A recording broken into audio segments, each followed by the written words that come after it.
Aujourd'hui, nous sommes 3. D'accord. Normalement, nous sommes 4. Lucien, c'est quoi ton mail? Monsieur Napon Gomez. Ah oui, oui, voilà.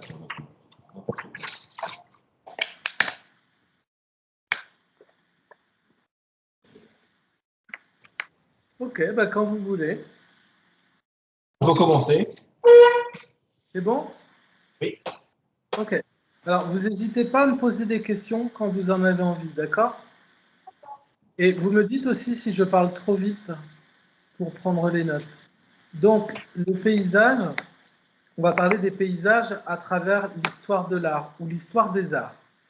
Donc, le paysage, c'est un genre qui est apparu assez tardivement. C'est-à-dire que depuis l'Antiquité, des genres picturaux, c'est-à-dire des genres de peinture, apparaissent. Il existait dans la Grèce antique de grands artistes qui faisaient surtout des portraits, mais le paysage, à cette époque, n'était pas un genre en lui-même.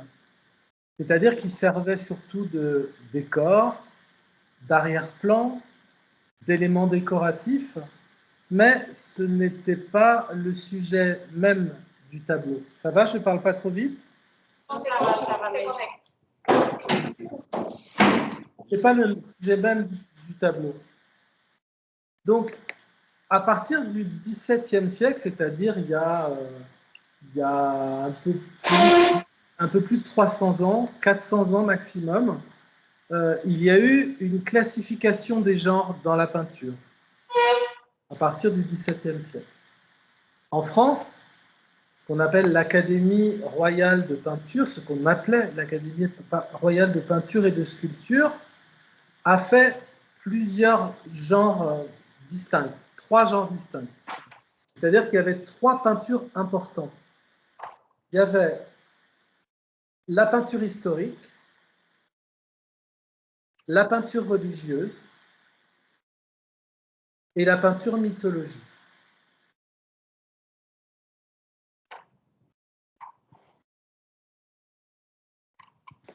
Alors, ces 3 sortes de peintures permettaient aux artistes d'être reconnus comme de grands artistes. Et le paysage n'était qu'un genre à part, un petit genre, on va dire, qui n'apparaît vraiment en tant que genre, grand genre de la peinture qu'à partir du XVIe, XVIIe siècle. Donc la notion de paysage nous paraît aujourd'hui évidente, mais elle n'existe finalement que depuis pas très longtemps, 300 ans maximum. Sans doute, dès l'Antiquité égyptienne, les hommes ont utilisé des motifs végétaux, par exemple ce qui poussait au bord de la rivière, au bord du fleuve, au bord du Nil. Leur paysage quotidien, ce qu'ils voyaient sous leurs yeux. Mais c'était simplement pour décorer. Ce n'était pas le sujet même de la peinture. Ils décoraient des parois des tombeaux ou bien des temples. Mais cette fonction décorative était aussi en rapport, surtout en rapport avec la religion, avec l'hommage aux dieux égyptiens. Donc on était très très éloigné de ce qu'on appelle aujourd'hui le paysage. Alors l'évolution va être progressive, ça on va le voir avec les différentes images, là c'est l'introduction. À la fin du Moyen-Âge, ça va se poursuivre après à la Renaissance, et le paysage au XVIe siècle, XVIIe siècle va apparaître à partir du moment où les artistes vont choisir de représenter dans un espace limité, c'est-à-dire dans le cadre, sur une toile, sur une tapisserie.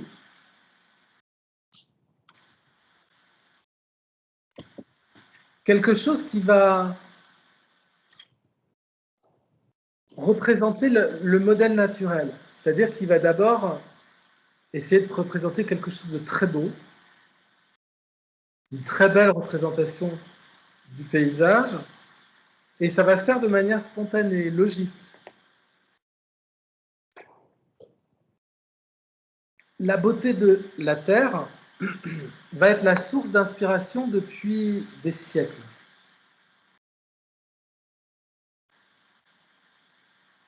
Ça va demander d'observer la nature, que les paysages soient réels ou inventés, fictifs. Et à partir du moment où la scène se passe d'un cadre naturel, de la réalité, pardon, une œuvre d'art peut être considérée comme un paysage. Alors découvrons ensemble comment le paysage va évoluer au cours de l'histoire de l'art. Alors j'ai commencé dans la période la plus ancienne, ceci.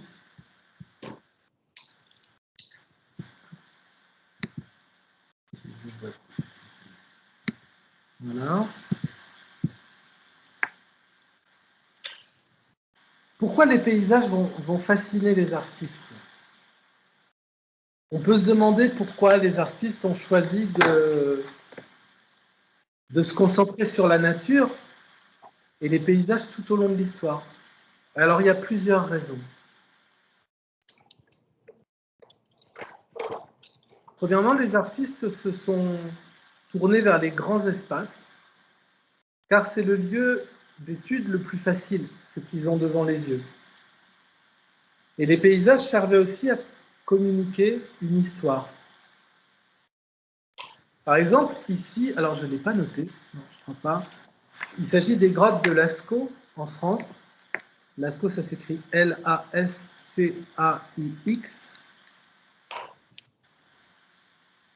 Elles sont situées dans le sud-ouest de la France et elles représentent une découverte importante pour l'histoire de l'art et l'anthropologie, c'est-à-dire l'étude de l'homme et des groupes humains. Quand on voit les peintures sur la grotte, donc c'est une grotte qui est assez grande, là je vous montre que celle-là, c'est des peintures qui ont été faites il y a environ 30 000 ans, donc au moment de la préhistoire.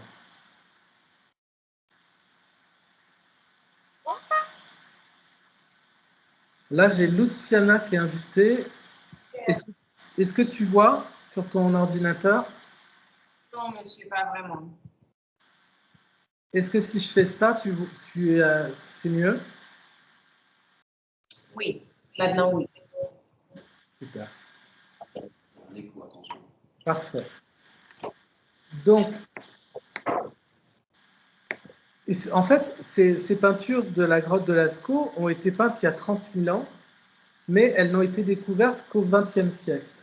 Il y a vers 1940, donc il y a 80 ans seulement, pas beaucoup.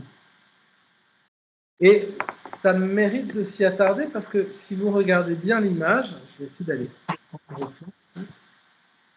Voilà. Eh bien, on ne voit pas de paysage. Ce qu'on va voir, c'est des chevaux, des cerfs. On va essayer d'agrandir. Là, ça agrandit chez vous, l'image? Oui. Ok. Donc là, vous voyez différents motifs animaux. Et on a l'impression que les uns sont derrière les autres. Donc en fait, ça, on ne voit pas tout ça, mais ça peut être considéré comme le premier décor de l'histoire, en tout cas en France. Et quand on voit ça, on est enthousiaste. Les chercheurs sont très heureux de voir ça dans le monde entier, dans le monde universitaire, de la recherche, etc. Et c'est à ce moment précis de l'histoire de l'art qu'on peut se faire une idée de la vie quotidienne des ancêtres préhistoriques. Alors, quand ils empruntaient les passages étroits des grottes, eh bien, ils peignaient à la lueur j'allais dire de la bougie, mais c'était plus des lampes qu'ils fabriquaient avec l'huile des animaux, la graisse animale. Et tout au long des grottes, on va retrouver les mêmes genres de peintures. Leur décor habituel, leur paysage à eux, si vous voulez. On va trouver des dessins souvent plus grands que l'original, souvent plus grands que nature. Ils représentent parfois animaux sauvages en train de brouter avec des couleurs variées.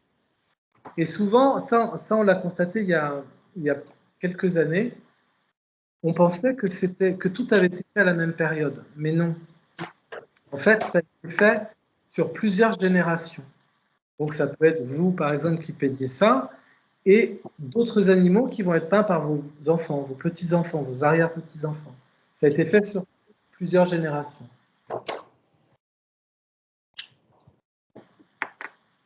Les grottes de Lascaux sont encore aujourd'hui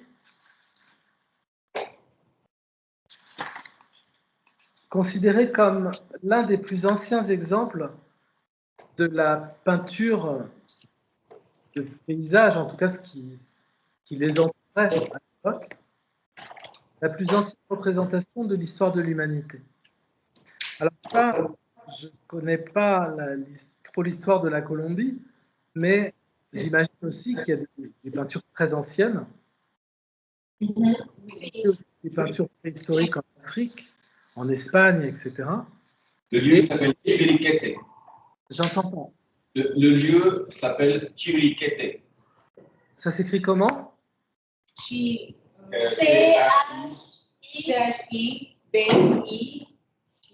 Non, quoi? Non, Chiribiquete. Donc, c'est C-H-I-R-I-B-I-Quete. Q-U-E-T-E. Chiribet, c'est ça? Chiribiquete. Attends, je vais regarder en même temps sur mon portable. Malheureusement, je ne peux pas l'envoyer à. Je peux l'envoyer à. Alors, ce sont des sites préhistoriques, c'est ça? Oui. Ce sont des peintures rupestres qui ont été faites sur plusieurs générations, et même en plein milieu de l'époque contemporaine. C'est encore des lieux qui sont ritualisés. C'est magnifique. C'est la chapelle Sixtine de la préhistoire de la Colombie. D'accord. Ok. Les peintures rupestres de Guaviare. Tu peux pas écrire sur le chat, moi? Oui, sur mon ordinateur. Je peux écrire sur ton ordinateur, ça sera plus simple. Où est le chat sur ton ordi? J'ai Lindosa.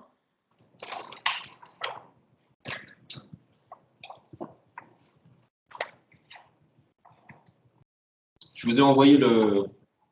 Comment ça s'écrit? D'accord, mais là, je vais mieux entendre avec le micro. Vas-y. Ça s'écrit comment? Je vous l'ai mis dans le chat. Ouais, mais je ne peux pas aller sur le chat parce que ça coupe. En fait, il y a un petit souci technique. C-H-I-B-I-R-I-Q-U-E-T-E. Kibirekete. Voilà. Ouais. Ok, d'accord, j'ai trouvé. Donc voilà, donc ce genre d'endroit, il y en a un petit peu partout dans le monde. Donc ce sont des peintures rupestres, c'est-à-dire qu'elles ont été peintes sur les parois, des peintures pariétales, sur les parois des murs. Et pendant longtemps, on a pensé que les gens habitaient dans les grottes, et en fait, pas du tout. En tout cas, pas en France. C'était plus un lieu qui était considéré peut-être comme sacré.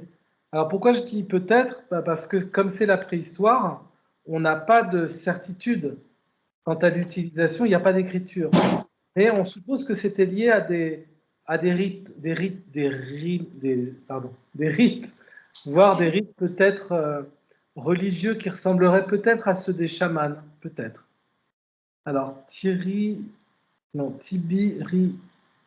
Chi. Chi. Chi. C-H-I. Chi. Ouais, c'est bon, je l'ai. Ok. Donc voilà, donc pareil qu'en Colombie, ici à la Lascaux, ça a été fait sous plusieurs époques.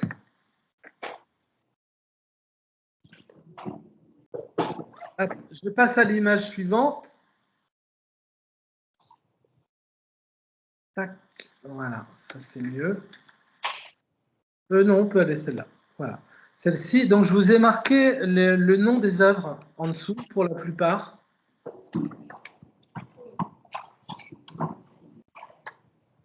Donc là, on est passé à l'Antiquité.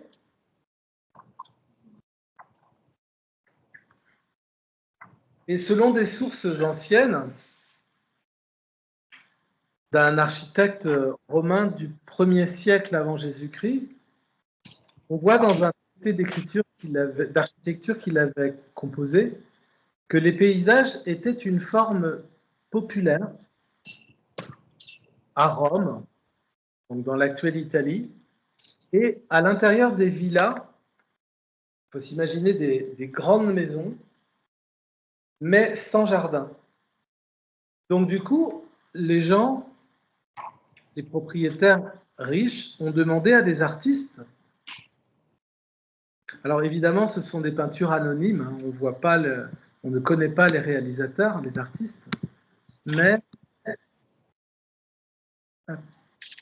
si je fais ça, voilà. Donc vous voyez qu'il y a des personnages, des grottes, des espèces d'arbres, une fausse colonne, et tout ça, ça va donner une impression d'agrandir l'espace. Vous comprenez? Ils vont inventer un jardin à l'intérieur de la maison. Alors ça, c'est souvent dans la cour qui est ouverte au ciel, et ils s'inventent un jardin. Alors parfois, ça peut être comme ça, parfois il peut y avoir une fontaine. Et c'est pour ça que les habitations offraient rarement des vues sur l'extérieur, parce qu'il y avait des murs autour, même dans la cour. Donc, de nombreux paysages étaient représentés comme ça pour donner l'illusion d'un jardin. Et très souvent, au milieu du jardin, ils mettaient une fontaine et pouvaient regarder les décors peints. Donc les jardins, la vie botanique était de plus en plus appréciée à l'époque romaine.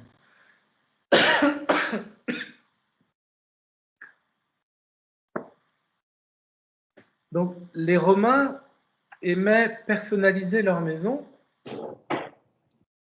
et ils aimaient ressentir la nature grâce à ces peintures qui donnaient une ambiance naturelle, une ambiance végétale. Et vous voyez, ils agrandissaient l'espace comme si l'espace était ouvert, avec ici une peinture représentant une colonne, un poteau, qui agrandissait encore l'espace architectural, plus le paysage.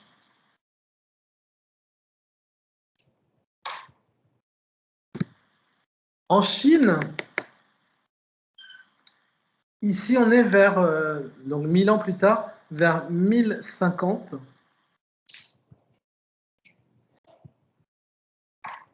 En Chine, la peinture de paysage va devenir un genre particulier, artistique, qui va connaître un grand succès auprès des Chinois.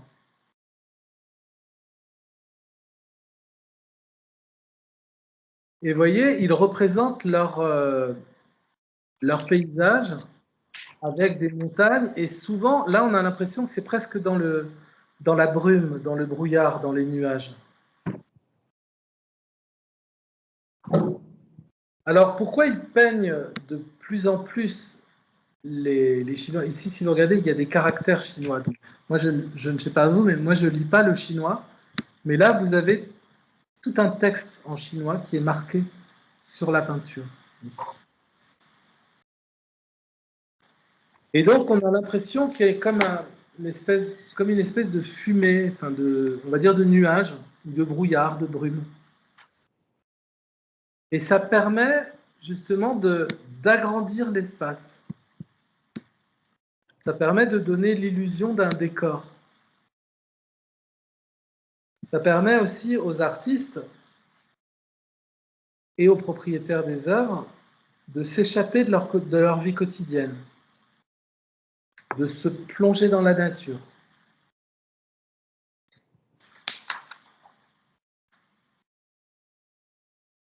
Certains mettent en valeur des traditions spirituelles, la religion chinoise de l'époque. Et plus ça va aller avec le temps, avec les siècles, plus les Chinois vont aimer ces paysages.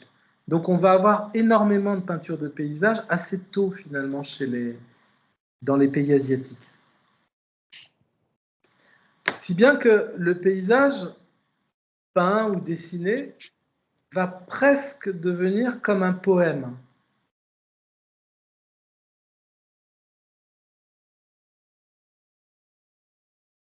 On reverra une peinture tout à l'heure, un peu plus tard, une peinture asiatique encore. Jean, oui. Je te coupe. Si pour les Romains, le jardin était considéré comme une ambiance, les images pour les Chinois, c'est Pour les Chinois, ça va être plus comme un côté spirituel. Spirituel. Oui. C'est-à-dire que pour eux, ils vont avoir même une sorte de réconfort en regardant ça.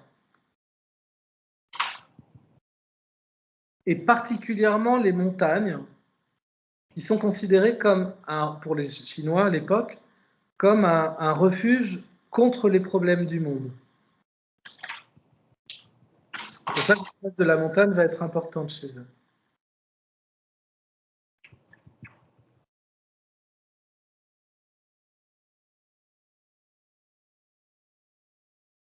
Alors, peut-être vous connaissez, là on va aller au Japon, mais c'est pas très très loin, c'est toujours en Asie, des artistes contemporains comme, je ne sais pas si vous connaissez les films de Miyazaki. Oui. Voilà, donc si on voit par exemple Princesse Mononoke, ou Totoro ou d'autres, il y a une place de la nature et du paysage qui est très importante, encore aujourd'hui. Parce que chez les Asiatiques, le paysage est vraiment considéré comme un élément plus fort que l'être humain. C'est-à-dire que nous, on passe, il peut y avoir des guerres ou autre chose, mais la nature, elle, sera toujours plus forte que l'homme. Elle arrivera toujours à prendre le dessus. Donc, il la considère presque comme, alors je mets des guillemets, mais presque comme un être vivant, comme un dieu, quasiment. Donc, l'art asiatique reste encore aujourd'hui, au XXIe siècle, très lié à la beauté du monde naturel.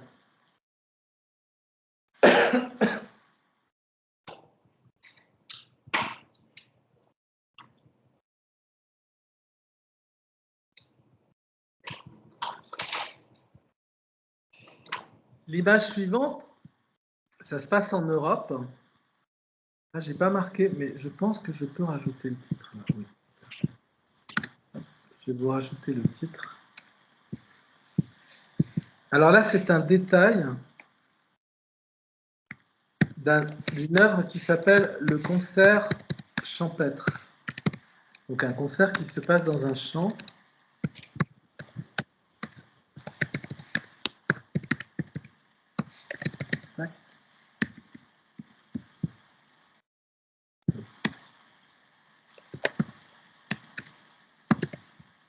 Le concert champêtre, et c'est d'un artiste qui s'appelle Titien, ou Le Titien.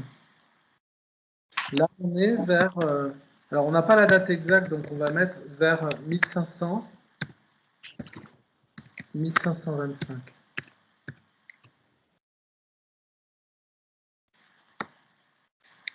Et ça se trouve au musée du Louvre à Paris. Donc ça a été peint par un artiste italien à la Renaissance italienne. Donc à la Renaissance, il y a des choses qui vont changer. Ce qui va changer, c'est que... Voilà. Un peu plus grand. Ce qui va changer, c'est que autrefois, c'est-à-dire à la période du Moyen-Âge, l'homme était surtout tourné vers Dieu, le Dieu unique. Tandis qu'à partir de la Renaissance, au moment de la Joconde, par exemple, de Léonard de Vinci, ce qui va être au centre de tout, au centre des peintures, au centre des sculptures, au centre de l'art, ça va être l'homme, ce qu'on appelle l'humanisme. Et là, ils vont commencer à intégrer l'homme dans le paysage, dans la nature que l'on voit là derrière. Mais le paysage va rester quand même un décor. Dans toute l'Europe, la Renaissance a favorisé l'épanouissement des études artistiques.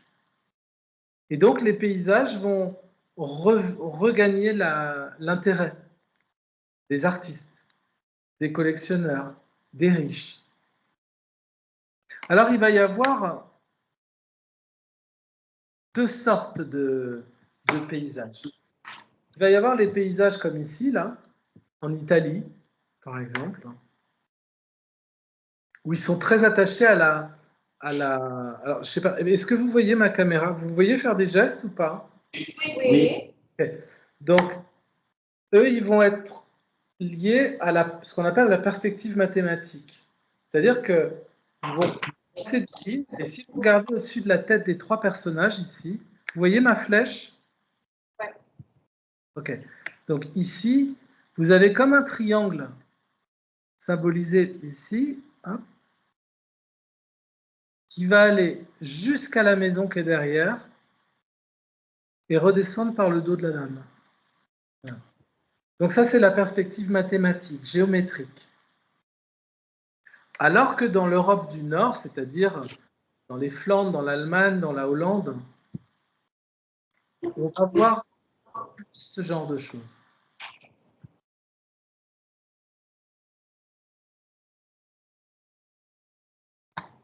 C'est-à-dire que les artistes vont s'attacher beaucoup plus, on va faire une comparaison entre les deux, aux détails. Si vous regardez dans le premier, là c'était un paysage, un arbre, une femme qui verse de l'eau, un paysan avec des animaux, mais il n'y a pas vraiment de détails. Vous voyez ? Par contre, chez les gens du Nord, on va voir beaucoup plus de détails. C'est-à-dire que si on agrandissait, c'est des formats qui sont assez petits, mais si on agrandit, on pourrait voir quasiment ce qu'il y a dans la grange, là, ou dans l'enclos qui est là, ou les feuilles qui sont de plus en plus précises.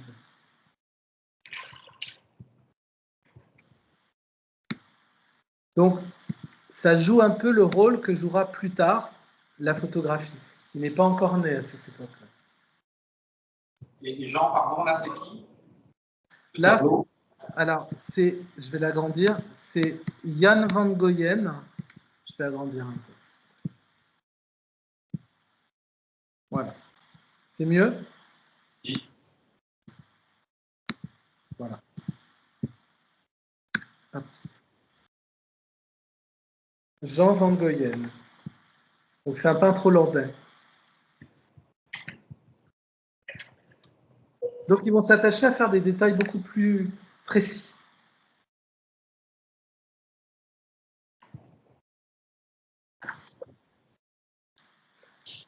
Les paysages ont connu un succès, une popularité tout au long du XVIIe siècle en Europe. Et plus particulièrement en Europe du Nord, donc ici, là, en Hollande, dans les Pays-Bas, l'actuelle Belgique, en Flandre, par exemple. Et on va retrouver des noms comme... alors, vous chercherez par vous-même, parce que je ne veux pas vous mettre trop d'images, mais si je en mets trop, vous risquez de confondre. Mais il y a des gens comme cet artiste qui est très connu, qui s'appelle Rembrandt, peintre hollandais. Et là, si on cherche des images de Rembrandt, on va voir des paysages de plus en plus détaillés. Lui aussi était un peintre hollandais, comme celui-ci, à la même période. On est au XVIIe siècle.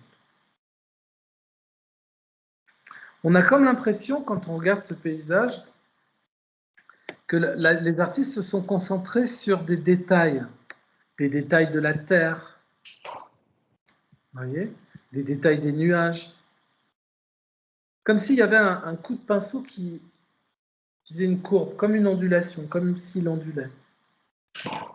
Et au cœur de leur travail, on voit qu'il y a un désir, une volonté de capturer la beauté du monde qui les entoure. Alors, revenons maintenant à une œuvre asiatique. Je vous disais tout à l'heure que pour l'Asie, que ce soit la Chine ou le Japon, ici, peut-être que vous connaissez cette œuvre. Oui. Peut-être que vous l'avez déjà vue parce qu'elle est très connue. En fait, je l'agrandis. C'est une œuvre d'un artiste qui s'appelle Hokusai. Là, on est au 19e siècle, il y a un peu moins de 200 ans. Un peu moins de 300 ans maintenant, ça passe. Non, c'est ça, un peu moins de 200 ans.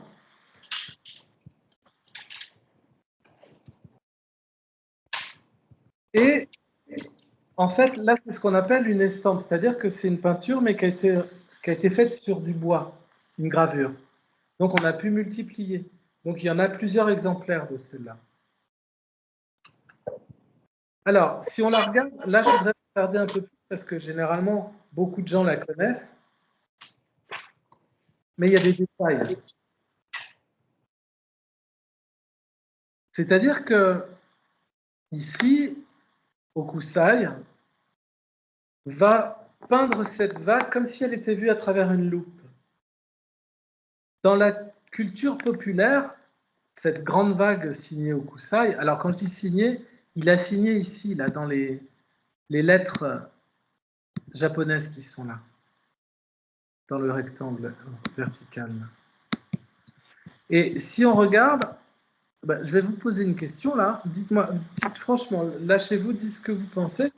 À quoi ça vous fait penser, cette partie-là de la vague?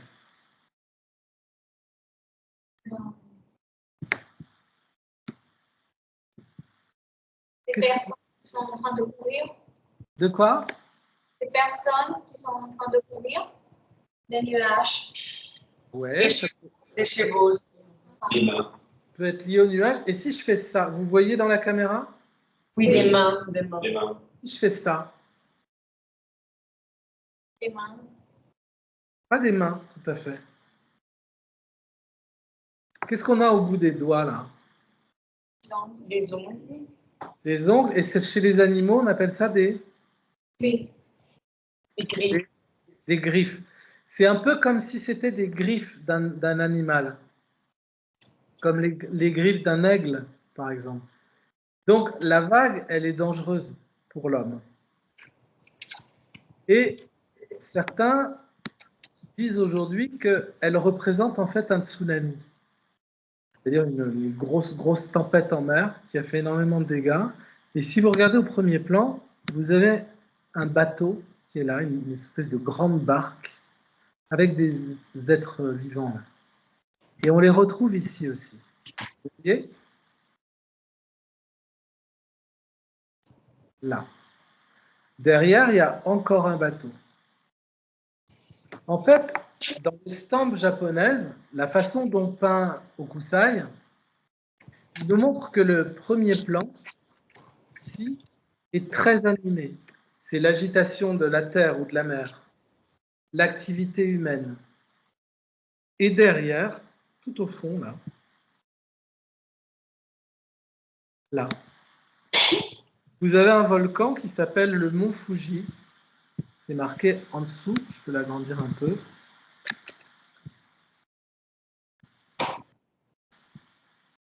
Voilà. Le mont Fuji est considéré comme un élément sacré, comme une montagne sacrée. Elle n'est pas dans la religion japonaise, mais comme Miyazaki plus tard dans ses films, ils vont avoir un respect énorme pour la nature. C'est-à-dire que même s'il y a une agitation, s'il y a des mouvements, s'il y a une tempête, la montagne et la nature sera toujours là, derrière. Vous comprenez bien?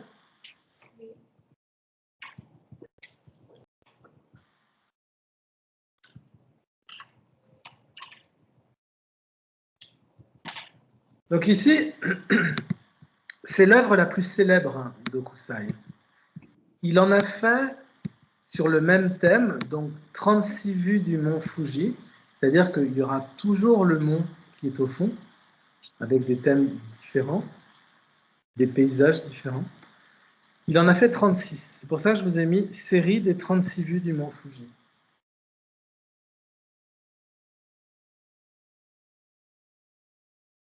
Donc ça représente la nature et des éléments de la nature.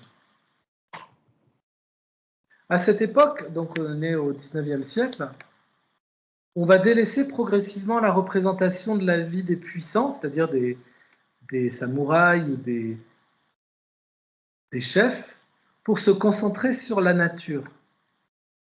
Hokusai, c'est un artiste qui a vécu très vieux pour l'époque. Il avait 70 ans quand il a peint cette œuvre. Et il est mort à plus de 90 ans. Donc pour l'époque, c'était un vrai vieillard.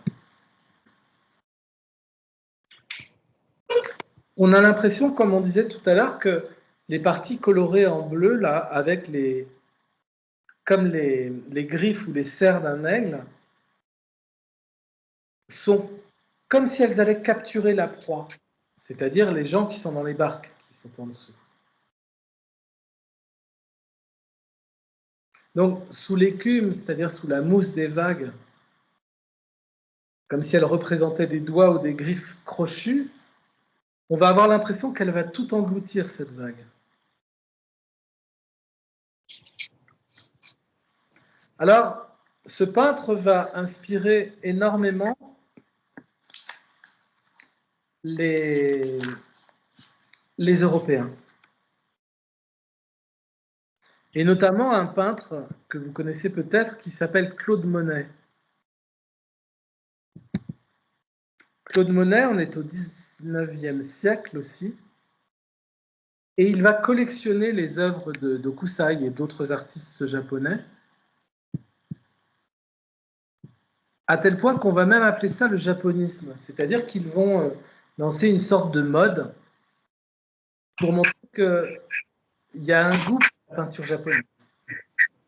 Et ça, imaginez, je crois que je vous ai mis une autre image, oui. Donc ça, il va peindre Monet pendant plus de 30 ans la même chose. C'est-à-dire qu'il va peindre des sujets qu'on n'a pas l'habitude de voir en peinture, des nénuphars. Et le nom scientifique des nénuphars, ce sont les nymphéas, d'où le titre. Et il en a fait plus de... que je vous dise pas de bêtises.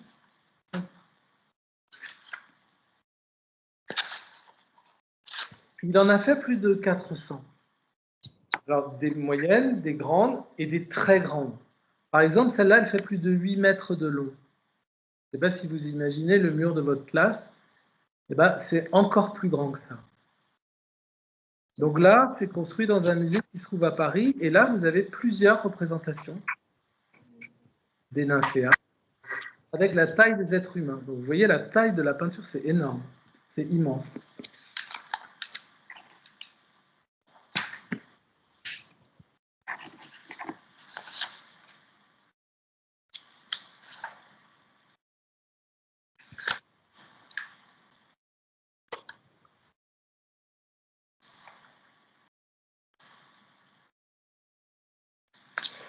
Alors, les panoramas, les paysages, on va les retrouver ici aussi. Ici, c'est un artiste toujours au 19e où le paysage va être très important. C'est-à-dire qu'il va devenir un sujet, un vrai sujet de peinture, un vrai sujet d'art. Donc ici, ça s'appelle Pluie, brume, vitesse par William Turner. Je vous ai mis le nom en entier, mais retenez que Turner, si vous voulez. C'est son nom de famille.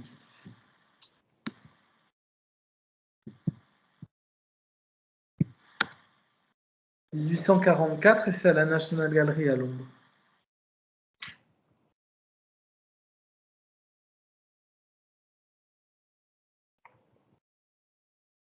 Donc là, si je vous demandais, on va faire un petit jeu, je vais agrandir, de couper le tableau en deux. Est-ce que je peux mettre en plein écran? Je ne pense pas. Mais si je fais comme ça, c'est pas mal. Vous voyez bien là? Voilà. Donc si on coupait, imaginez, on coupe le tableau en deux dans le sens comme ça, voilà, dans le sens vertical. Qu'est-ce que vous voyez? Oui? D'un côté, on regarde un train, une partie sèche, de l'autre, on voit un paysage, un pont et de la rivière. De l'autre. Oui. Donc en fait, c'est ça, comme son nom l'indique, là du coup je vais le mettre en noir pour qu'on voit mieux.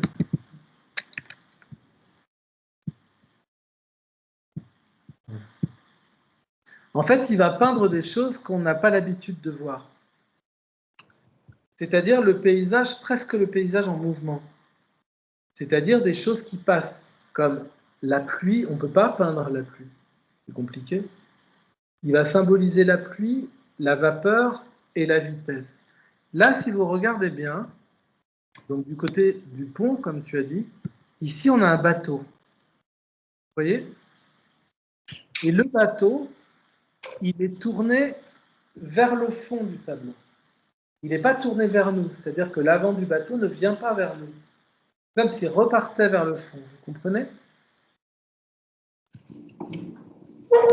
De l'autre côté, donc on va dire que le pont, il prend tout l'espace, il part de là, et il revient vers nous. Et là, qu'est-ce qu'on voit ici?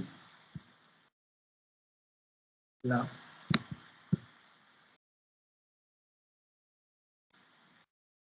Qu'est-ce que vous devinez là? C'est la locomotive, c'est les trains, non? En fait, c'est une locomotive, donc c'est un train. Et le train vient juste d'être créé à cette époque-là. C'est-à-dire les rails servant à faire rouler les locomotives et les wagons vont être inventés à cette période-là. Et il va y en avoir de plus en plus en Europe. Donc, il va représenter dans ce côté un peu flou la vitesse. Donc ici, il représente trois choses. La pluie, qu'on ne peut pas, qui n'est pas palpable, qu'on ne peut pas attraper. La vapeur, pareil, la fumée, on ne peut pas l'attraper. Et la vitesse. C'est pour ça qu'on a cette impression de rapidité. Et là, par contre, le train, il vient vers nous. C'est-à-dire que autant le bateau, c'est l'ancien système, c'est-à-dire le temps passé, et le temps moderne, c'est-à-dire de l'époque du peintre, en 1844, eh bien, c'est la vitesse. Il faut aller vite. On est à la période de la révolution industrielle. Donc, il faut aller de plus en plus vite. Donc, lui fait partie des artistes romantiques, et les romantiques vont essayer de peindre de plus en plus de paysages comme ça. Jean, on te coupe parce que Luciana a une question. Alors, elle me la pose, évidemment. Je peux peut-être la poser directement. La timide. Mais c'est qu'en fait, comment est-ce qu'il représente la pluie? À travers quoi? C'est à travers la... Je n'ai pas compris. En fait, elle ne voit pas, Luciana, pardon. Comment est-ce qu'il arrive à représenter la pluie? Alors, tu sais, quand il va pleuvoir, ici par exemple chez moi, là, il va pleuvoir dans pas longtemps, on voit que même s'il ne pleut pas ici, il va pleuvoir un peu plus loin. Donc on voit comme des coulées, tu vois ça là? Ah. Ici. Tu vois? C'est comme des traînées, des traces plus foncées. Et ça, c'est la pluie. Mais il ne va pas représenter les gouttes, c'est pas facile. Toi, tu voulais représenter la pluie, c'est pas évident à dessiner ou à peindre. Donc, il va donner des coups de pinceau, mais visibles.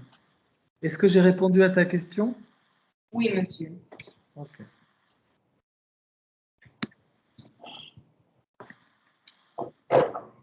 Alors, maintenant, je voulais attirer votre attention sur quelque chose de très original. C'est quelque chose qui n'est pas très connu, qui s'appelle les panoramas. Alors, les panoramas, c'est quoi? Donc ça se trouvait beaucoup à la fin du XVIIIe, mais surtout au XIXe siècle. Donc imaginez, c'était comme un cirque un bâtiment qu'on construisait dans certaines villes. Donc, il y en avait à Paris, il y en avait à Londres. Le premier était à Londres. Et ça a été inventé par un peintre écossais. Donc, imaginez, alors je vais vous montrer, c'est une construction comme ça.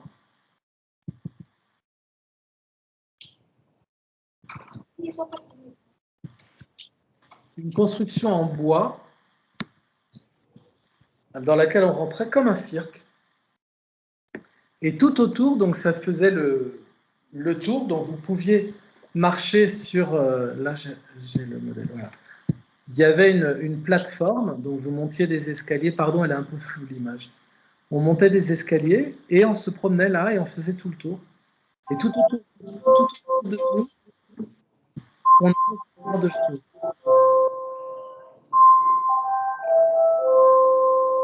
Vous voyez? J'entends une sonnerie. Oui, c'est pas grave. On est ensemble pendant 3 heures. Enfin, moi, ils sont avec moi pendant 3 heures. D'accord. Donc, ben, j'avance. Alors, là, c'est un exemple. Mais là, par exemple, c'était des peintures qui représentaient la ville de Paris. Donc, imaginez, vous rentriez dans l'espace là qui est là. Vous montiez sur la plateforme en bois et vous marchiez. Et tout autour de vous, vous aviez une peinture qui représentait la ville, ou bien qui représentait une bataille, ou bien qui représentait Paris au Moyen-Âge, ou bien qui représentait Londres. Vous comprenez? Donc ça prenait vraiment tout son sens parce que c'était un paysage tout autour de vous qui faisait tout le tour. Donc à 360 degrés, vous pouvez le voir. Donc ces premiers panoramas, donc là c'est une des affiches qui faisait la publicité pour ça, va s'ouvrir à Paris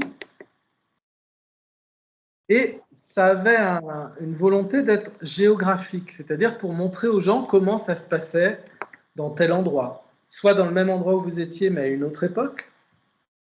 Donc il y en avait un petit peu partout, à Paris, à Londres.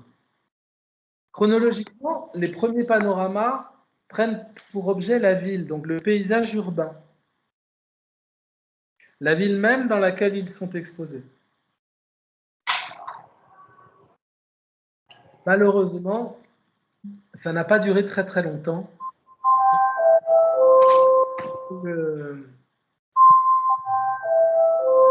La construction était en bois, mais à votre avis, qu'est-ce qui est arrivé?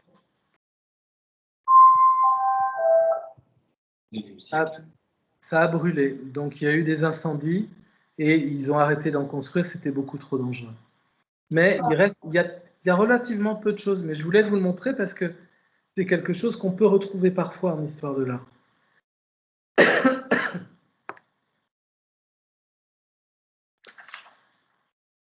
Alors, un peintre que vous connaissez sûrement, c'est son tout dernier tableau, avant de mourir, c'est Van Gogh. Vincent Van Gogh, 1890, avec le champ de blé au corbeau. Donc là, il a une façon de peindre qui est complètement différente. Si vous regardez bien, qu'est-ce qu'on y voit? On y voit. C'est pas du tout photographique. C'est pas comme la réalité. Il le peint comme il le ressent. Donc, avec des coups de pinceau presque violents. Vous voyez, on voit bien les traces du pinceau partout. Les oiseaux sont représentés noirs avec simplement des traits.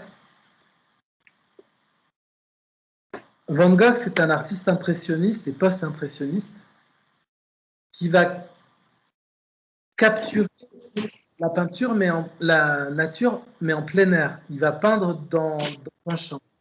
Vraiment, il peint ce qu'il a devant lui. Il n'imagine pas. Donc, ça va exprimer aussi des sentiments intérieurs.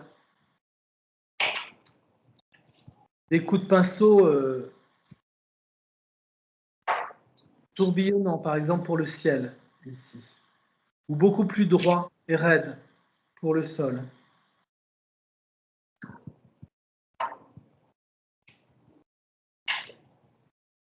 Alors, avec le temps, les peintures vont prendre aussi des couleurs qui n'existent pas. Par exemple, ici, c'est des couleurs qui sont assez violentes et qui ne sont pas réelles dans la nature. Par exemple, si on a un ciel comme ça, on suppose que c'est un ciel presque qui va tomber dans le soir, dans la nuit, alors que le champ est éclairé comme s'il avait un plein soleil dessus. Donc, c'est pas possible. Il mélange deux moments de la journée qui ne sont pas réels, pas réalistes. Alors, au fur et à mesure que le temps passe, que les siècles passent, le monde va se moderniser et les artistes vont avoir de plus en plus l'occasion de parcourir la planète pour capturer la beauté. Ils vont pouvoir voyager. La technologie aussi va permettre aux artistes d'avoir différents supports. Et ils vont immortaliser des choses, comme par exemple ici. Donc là, on est 80 ans plus tard, en 1970, au XXe siècle.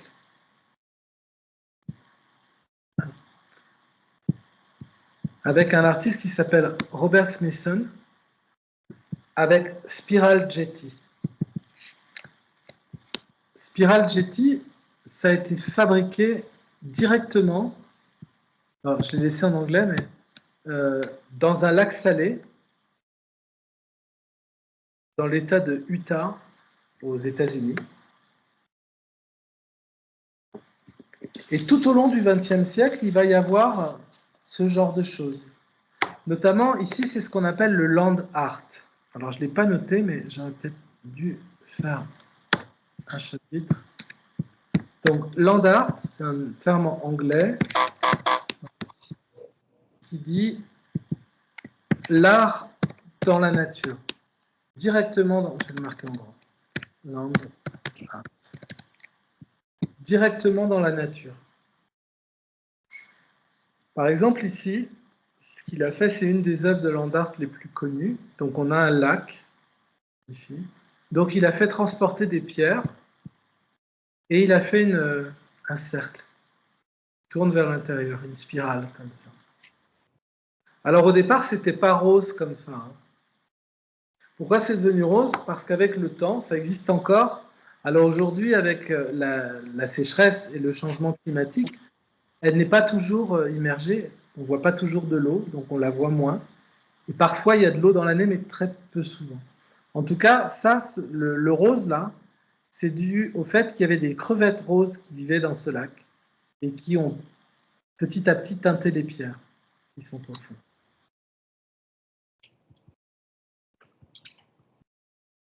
Alors, grâce à l'accessibilité, la possibilité de voyager, de bouger d'un pays à l'autre, de bouger d'un endroit à l'autre du pays, eh bien, les artistes vont aussi se mettre à peindre ou à sculpter en extérieur, c'est-à-dire intervenir directement sur la nature. Et c'est ça le land art. C'est des installations directement d'œuvres d'art dans la nature.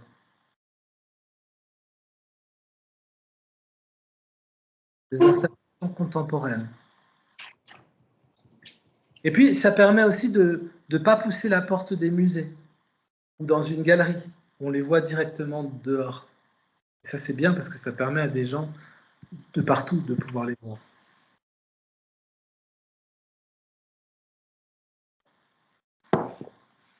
Alors, pour terminer, je voulais vous montrer une artiste contemporaine qui s'appelle Eva Jospin.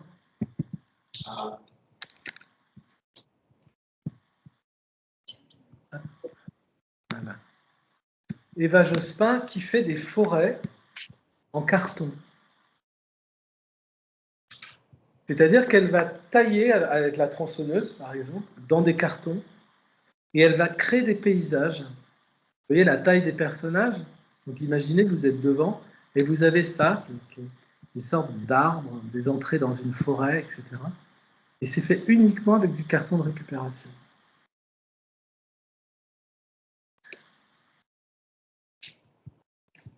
Donc elle utilise toujours du carton, et le motif unique, c'est la forêt et le paysage. comme une obsession qui naissent des installations de sculptures en carton, qu'elle travaille presque à la manière d'un bijoutier. Donc c'est intéressant parce que là, elle emploie des matériaux qui sont recyclés en fait, qui servaient à autre chose au départ. Donc voilà, donc en conclusion, on peut dire que le paysage est resté important, un sujet important pour les artistes jusqu'à aujourd'hui. Alors, ils ont utilisé bien des techniques, que ce soit la photographie, que ce soit la peinture, que ce soit la sculpture, styles qui ont évolué, qui continueront à évoluer. Il y a les vidéos aussi. Alors justement, si jamais ça passe pas, je vous ai préparé des vidéos que vous pourrez regarder, mais je vais quand même essayer de vous en passer une sur le monde de Eva Jospin. Alors là, du coup, il faut que je ferme ça. Tac. Hop.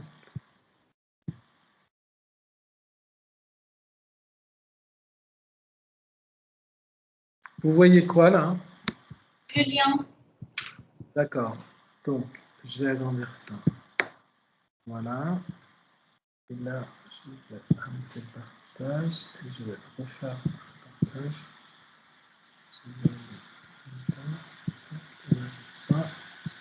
Et là, vous voyez quoi? Luciane. Là, hop, hop. Mettre,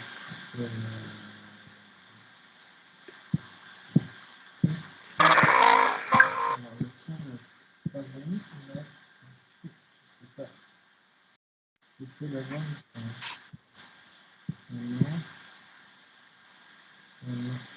Là, vous voyez quoi? Un écran noir. Ouais, donc ça marche pas. Ben, ce que je vais faire, je vais vous donner le lien des vidéos. Ce sera plus simple. Sinon, ça ne fonctionnera pas. Hop, hop. Là.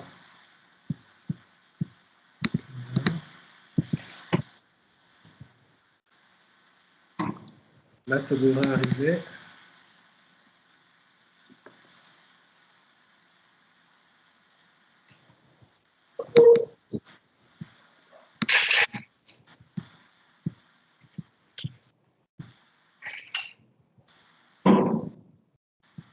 Voilà.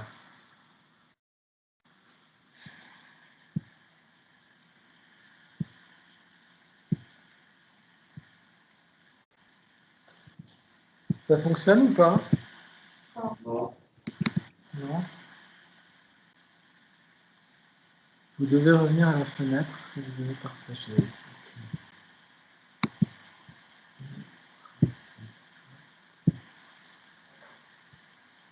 Ah oui.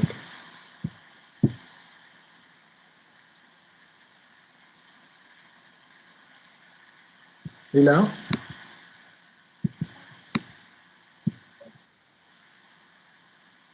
Toujours pas? Non. Bon, alors tant pis, je vais l'écrire. Où c'est que je peux? Il doit y avoir le chat. Tu m'as dit que tu avais envoyé un chat, Étienne, tout à l'heure?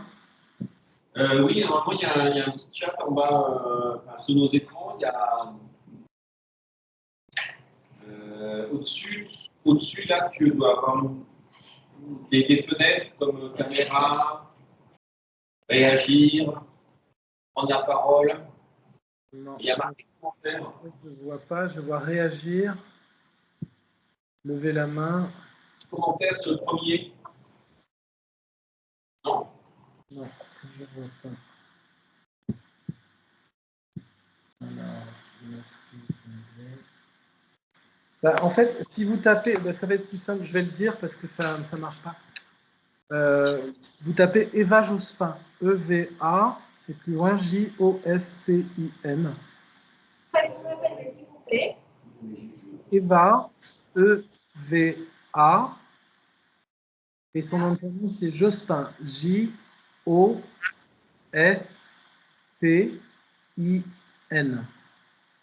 Et là, vous recherchez des vidéos et vous verrez comment elle fabrique ces forêts en carton.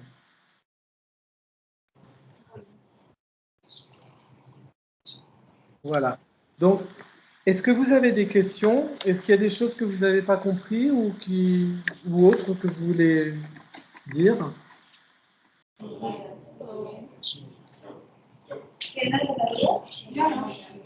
monsieur. Pas vraiment des commentaires, mais dans ma prise de notes, j'ai compris qu'on a commencé par la nature. Ouais. Est-ce que tu peux te rapprocher de l'ordre de Tiana, s'il te plaît? J'entendrai mieux.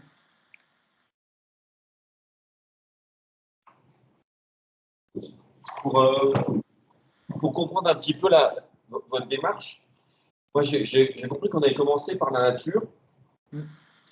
De la nature, on est passé au jardin. Oui. Après, on est passé au concept de paysage. Oui. Et à partir du moment où on rentre dans le 19e siècle, on passe dans le domaine de la représentation. Oui. On expose des sentiments, des émotions. Mm. Et puis, on termine finalement dans le domaine non plus de la représentation, mais plutôt de la présentation. Alors, on intervient directement dans l'espace avec des camions pour Robert Smithson. Ou alors, vous avez proposé en dernier une installation d'Eva Jospin, ces fameuses forêts en carton. Voilà. Oui, ouais, bah c'est ça. Ouais. Bon, voilà, donc c'est un panorama. Il y aurait pu y avoir plein de choses. Il y a beaucoup, beaucoup de choses. Mais c'est un panorama qui est intéressant, par exemple, quand on voit le côté beaucoup plus spirituel chez les Asiatiques. C'est-à-dire un respect de la nature qui n'est pas du tout le même que chez les autres. Voilà. Il me manque un élément, c'est le titre de l'œuvre d'Eva Jospin que vous avez présenté, Forêt. Ah ouais, c'est vrai que je ne l'ai pas dit. C'est forêt. Alors, je l'ai là. Forêt Palatine. palatine. Voilà. Enfin, forêt palatine, ouais.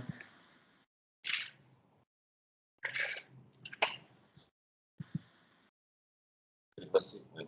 Eva Jospin. Eva Jospin. Donc elle a plusieurs expositions en ce moment en France. Et elle est reconnue comme une très grande artiste. Et c'est vrai que d'utiliser comme ça des matériaux recyclables, c'est bien. Oui, c'est très très beau, c'est impressionnant. Son travail. Il les présente où? Alors, Luciana a une question, où est-ce qu'elle présente ses œuvres? Où est-ce que je peux le voir, par exemple? Où est-ce que je peux visiter les œuvres? Dans des musées. Oui, monsieur, mais dans quel musée exactement? Ah, ouais. Alors attends, je vais te dire. Là, par exemple, aujourd'hui,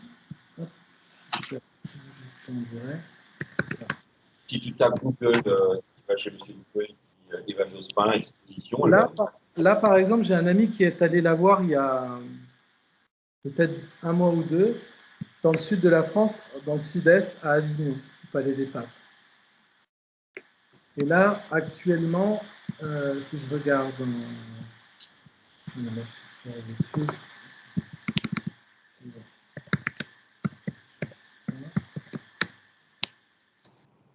dans l'actualité, par exemple, là, elle est bien. Alors, en ce moment, elle est à la galerie Dior à Paris, Christian Dior. Là, c'est pour répondre à ta question, Luciana. Et elle va être dans pas longtemps au château de Versailles, à côté de Paris. Donc, ça montre qu'elle a une importance, en fait. Et tu vois, si tu tapes Eva Jospin actualité, le deuxième lien, c'est la plasticienne expose au Palais des Papes. Ça, c'est l'expo qu'un ami a vu et qui était génial. Donc, c'est vraiment des expositions monumentales. Elle est jeune, pas vraiment. Elle a 40 ans. Non, d'accord. Oh, elle est relativement jeune, ouais. Là, elle va exposer du 18 juin au 29 septembre 2024 au château de Versailles. Et là, Elle est née en 75, donc elle a une quarantaine d'années. Et elle vit à Paris. Voilà, bah, j'espère que ça vous a plu. Oui. Et que le son, ça passait bien, vous entendiez bien, ça va? Oui. Ouais, génial. Ok. Bon, bah, merci de votre accueil. Merci à Merci à vous, vous, monsieur. Et puis, bonne journée, puis peut-être à bientôt, alors. Oui. Alors, si jamais on fait des. Ils vont commencer le travail par rapport à Carmontel, donc je demanderai à Virginie qu'elle vous transmette. Ah oui, avec plaisir. Ouais. C'est au sujet, c'est un sujet du bac, le Carmontel. Oui. Ah ouais, c'est bien. Ok, donc avec grand plaisir, ouais. Vous aurez droit aussi à nos travaux, des prises de notes. Ah, c'est génial, c'est bien ça. Travailler sur les carnets. Moi, je fais Voilà, chacun travaille un petit peu différemment, mais Bah oui, chacun met sa touche, c'est bien. Ouais. à chaque les deux pages. Voilà. Je les fais travailler à la fois sur les prises de notes, sur les dessins, voilà. Ouais, c'est bien. Voilà. Parfait. Bon, bah très bien, bah, bonne journée, puisqu'il doit être un peu plus de midi chez vous. Oh, il est quoi? Il est 2 heures? Là, non, pas encore. 1h30? Et 13 heures. On est dans le paysage. Ah, bah ça, c'est Van Gogh. Ouais. Voilà. Le carnet de Luciana. Elle visite beaucoup de musées avec ses parents. C'est bien. C'est bien. Il y a un muséum à Los Angeles. Voilà. Oui. Ça, c'est bien de Los Angeles. Voilà. Okay. Merci, et puis bah, bonne journée, et puis à bientôt. Oui, merci à vous surtout. Bonne journée. Au revoir. Bonne fin de journée parisienne. Au revoir. Au revoir.